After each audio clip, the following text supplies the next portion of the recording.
जिसके लिए ये फार्मूलाज मैंने आपको बता दिए थे कि आपके पास ये फार्मूलाज आ जाते हैं। बेसिक फार्मूलाज जो इसकी बेसिक डेफिनेशन है, बेसिक फार्मूला ये आपके पास आता है, ठीक है। और फिर इसी का शॉर्टकट वो आप ये यूज कर सकते हैं। दोनों ज्योमेट्रिक मीन के फार्मूलाज हैं बट फॉर अनग्रुप डाटा। अब आज का जो टॉपिक है वो है ग्रुप डाटा के लिए। अगर हमारे पास ग्रुप डाटा हो तो फिर हम ज्योमेट्रिक मीन कैसे फाइंड आउट करेंगे। So today's topic is geometric mean for grouped data. अब ग्रुप डाटा में क्या होता है कि हमारी फ्रीक्वेंसी गिवन होती है एक्स वैल्यूज के साथ।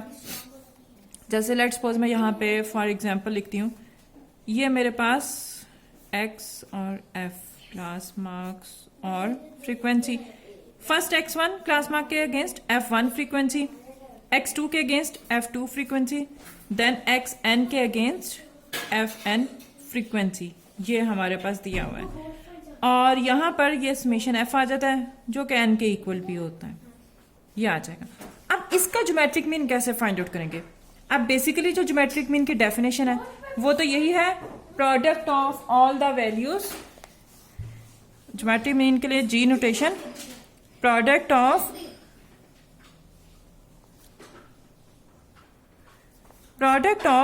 All the values raise to power 1 divided by number of values.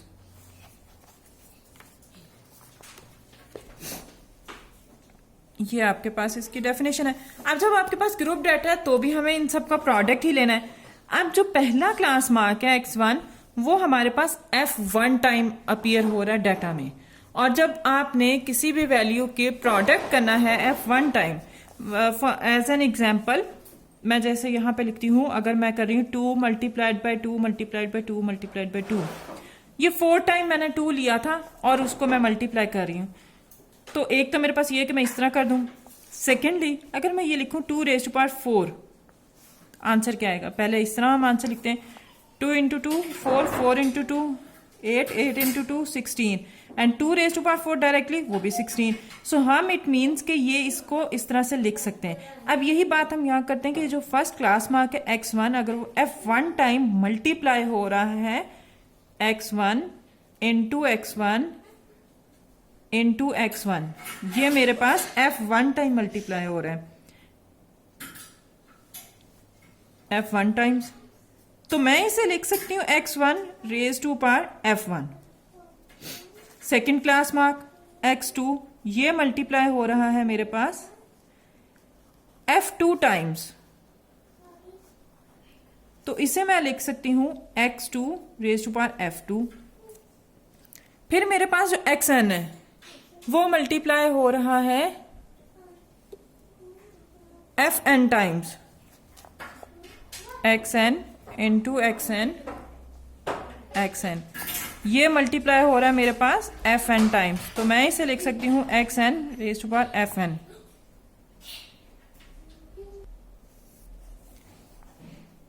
सो ये जब आपने x1 को f1 टाइम मल्टीप्लाई किया तो वो आ जाएगा x1 raise to power f1, and x2 को f2 टाइम्स मल्टीप्लाई किया तो वो आपके पास आ जाएगा x2 raise to power f2, और xn को मल्टीप्लाई किया fn टाइम्स तो वो आपके पास आ जाएगा xn raise to power fn। तो अब हमारे पास ये मैंने सारी ऑब्जर्वेशन जो ये मेरे पास ग्रुप डाटा था उसको मल्टीप्लाई कर लिया, तो ज्योमेट्रिक मीन के फॉर्मूले में ये इसी तरह से आ जाएगा x1 raise to power f1 into x2 raise to power f2 up to on xn raise to power fn। nth root आ जाएगा आपके पास, ये आ गया। ये फार्मूला है basic formula for group data, और इसी को रूट अगर आपने खत्म करना है तो वो पावर की फॉर्म में आ जाएगा x1 raise to power f1 into x2 raise to power f2 xn raise to power fn 1/n, ये आ गया।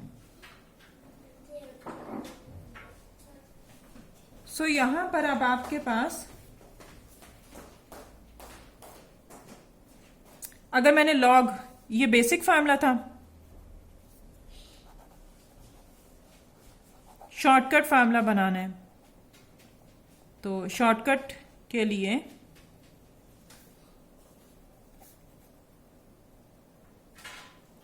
लॉग लेना पड़ेगा।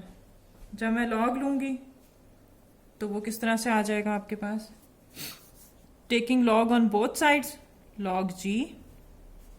जब यहां पे लॉग लूंगी तो ये पावर नीचे आ जाती है, 1/n log x1 raise to power f1 into x2 raise to power f2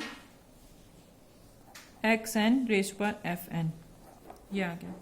अब लॉग अंदर जाएगा।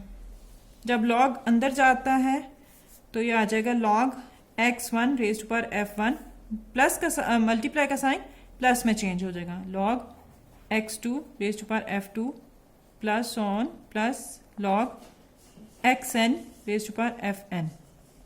अब ये भी जो पावर में f1 है ये लॉग के यहाँ पे आ जाएगा साइड पे, f1 log x1 plus f2 log x2 plus on fn log xn। ये आ गया। अब मैं इसे समेशन के फॉर्म में लिख सकती हूँ, 1/n summation fi log xi and i varies from 1 to n। लिखे ना लिखे उससे पता है कि हमने सारी वैल्यूज पे करना है। सो ये मेरे पास वो शॉर्टकट। अब ये है log g, तो हमें ज्योमेट्रिक मीन के लिए log taking anti log on both sides. जब एंटी लॉग लेंगे एंटी लॉग और लॉग कैंसिल आउट हो जाएगा, तो मेरे पास आ जाएगा g, या ये लॉग दूसरी साइड पे जाके एंटी लॉग हो जाएगा, जिस तरह से आपको सही लगे। Summation f log x divided by n, ये है शॉर्टकट फार्मूला। ये आपका बेसिक फार्मूला था और यहां पे ये मैंने शॉर्टकट बता दिया। अब इससे रिलेटेड हम एग्जाम्पल एक कर लेते हैं, फर्दर आपको क्लियर हो जाएगा। बुक की एग्जाम्पल है 3.13।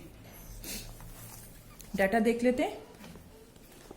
यहां पर इन्होंने कहा है find geometric mean for the following frequency distribution using basic definition and number 2 logarithms. दोनों अपने फार्मूलाज यूज करने, बेसिक डेफिनेशन का भी और जो लॉग से हम यूज करते हैं शॉर्टकट वो भी। तो यहां पे सबसे पहले मैं डाटा लिखती हूं, x और f। x में वैल्यूज हैं 1 2 3 4 और इसके अगेंस्ट जो फ्रीक्वेंसी है वो है 2 3 4 एंड 1। समेशन f 10 है, जो कि n भी, summation f is equal to n। ठीक है। अब जो फर्स्ट पार्ट है, यूजिंग बेसिक डेफिनेशन, जी का फार्मूला बेसिक डेफिनेशन से आपके पास आ जाएगा, G x1 f1 into x2 f2 up to सोन xn fn raise to power 1/n। तो यहाँ पे मैं पुट कर देती हूँ first x1 1 raise to power 2, ये f1 जो था, इंटू 2 रेज टू पावर 3, ये यहाँ से आ गया, then into multiply 3 raise to power 4, then into 4 raised to power 1 whole raised to power 1/n, n is 10, summation f 10 आ गया। अब ये मल्टीप्लीकेशन सॉल्व कर लें। जब इस मल्टीप्लीकेशन को हम सॉल्व करेंगे, 1 स्क्वायर 1 होता है, then 2 cube 2 2s are 4 4 2s are 8, then 3 raised to power 4, 3 raise to power 4 में आपके पास ये आ जाता है 81, देन आ जाएगा 4 रेज टू पावर 1 4 एंड 1/10। अब इन सारी टर्म्स को मल्टीप्लाई कर लेते हैं, 1 into 8 into 81 into 4, 2592 raise to power 1/10। अब इसे मैं सॉल्व कर लेती हूँ, तो ये मेरे पास आ जाएगा 2592 रेज टू पावर 1/10। तो ये आ गया 2.1946 geometric mean by using basic definition. अब आ जाता है सेकंड जो लॉगरिथम वाला फार्मूला है, यूजिंग लॉगरिथम्स। तो वो जी का फार्मूला है anti log summation f log x divided by n. तो अब यहां पर मुझे f इंटू लॉग एक्स का कॉलम बनाना है। तो f इंटू लॉग एक्स के लिए पहले मुझे यहां पे लॉग x चाहिए, लॉग x का कॉलम, फिर इस लॉग x के कॉलम को f से मल्टीप्लाई करूंगी तो ये आ जाएगा और इसका सम मैं ले लूंगी। ये यहां पर ही हम फाइंड आउट कर लेते हैं। लॉग x के लिए log 1, सो log 1 आपके पास आ जाता है 0, देन log 2 0.3010, देन आपके पास log 3 0.4771, देन log 4 0.6021। अब इसे f से मल्टीप्लाई करते हैं, 0 3 इंटू दिस वन 0.9030, देन इसे 4 से मल्टीप्लाई करें 1.9084, देन आप इसे करें तो 0.6021 और summation f log x is equal to 3.4135। फार्मूले में पुट कर देती हूँ, एंटी लॉग समेशन f 3.4135, ये मेरे पास समेशन f log x यहाँ पे ये कॉलम आ गया था, डिवाइडेड बाय n इज 10। अब मैं इसे 3.4135 डिवाइडेड बाय 10 करूंगी तो ये आ जाता है एंटी लॉग 0.34135। इसका आप एंटी लॉग ले लें तो ये मेरे पास आ गया 2.1946। दोनों से देखें आंसर सेम आया। अब दोनों फार्मूले में यूज करना ये आसान है, ये थोड़ा सा डिफिकल्ट है। अभी तो ये बहुत कम वैल्यूज थी, इससे ज्यादा वैल्यूज हो तो और ज्यादा डिफिकल्ट हो जाता, तो इसलिए हम ये शॉर्टकट यूज करते हैं। लेकिन यहाँ पे मैंने आपको दोनों की प्रैक्टिस करवा दी है, सो मेरा ख्याल है कि अभी आपको क्लियर होगा।